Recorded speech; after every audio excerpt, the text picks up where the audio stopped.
بسم الله والصلاة والسلام على رسول الله صلى الله عليه وسلم. نقول واحد، لا قالوا مش كفاية. طب اتنين برضه مش كفاية. طب تلاتة، لا. طب أربعة بقى وكفاية أربعة. 4-0 نتيجة فوز الأهلي على الإسماعيلي النهاردة في اليوم الأول للأسبوع 14 للدوري العام لكرة القدم المصري. الأهلي فاز على الإسماعيلي 4-0 وتسيد المباراة من الدقيقة الأولى إلى الدقيقة الأخيرة. لعب جماعي، لعب ممتاز، لعب بتركيز، واخدين الماتش بروفا مهمة جدا قبل لقاء القمة الأسبوع القادم إن شاء الله بين الأهلي والزمالك. أول جون من ضربة جزاء ضد جراديا شار. الحكم راح تقنية الفيديو وتأكد من إن هي ضربة جزاء فعلا. والمفاجأة إن مروان عطية قرر إن هو يشارك في الموضوع من بدايته. تقدم مروان عطية وسدد على يمين الجون محرزا الهدف الأول لمروان عطية مع النادي الأهلي، الهدف الأول له وكذلك الهدف الأول للمباراة. استمر تسيد الأهلي وتحكمه حتى الدقيقة 26. ضربة جزاء ضد إمام عاشور بيتصدى ليها حسين الشحات وبيلعبها بإتقان، لكن بتخبط في العارضة من فوق وبتطلع بره الجون. الأهلي ما استكفاش على كده وواصل هجومه الكاسح ضد الإسماعيلي.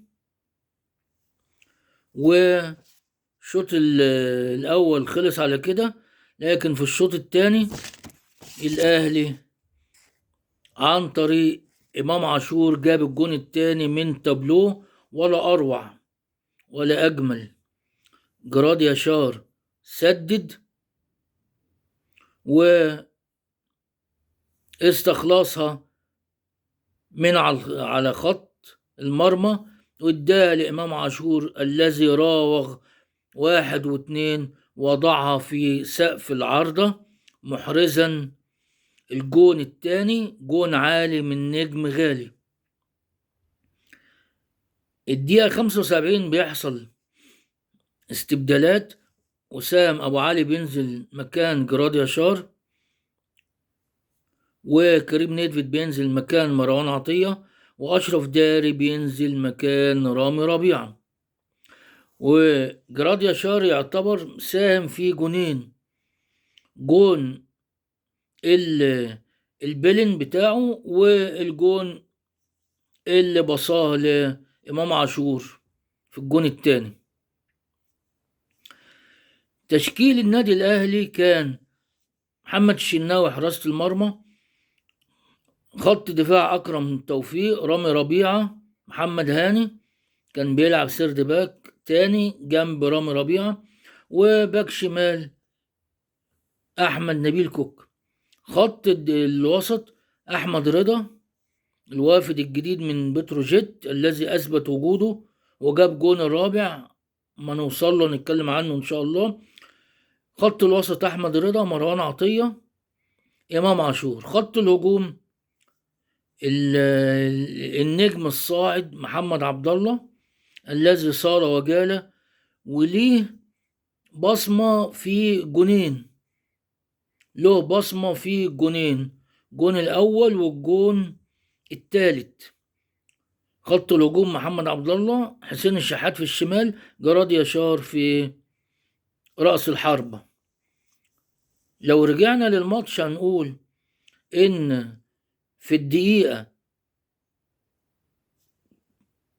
82 الجون الثالث محمد عبد الله اللي بنقول نجم صاعد وقاعد بيراوغ أكتر من لعيب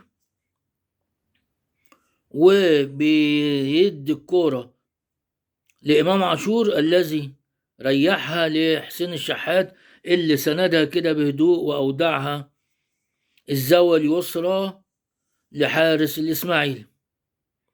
الدقيقة 84 حصل تبديل آخر، كريم الدبيس مكان حسين الشحات، محمد مجدي قفشة مكان إمام عاشور.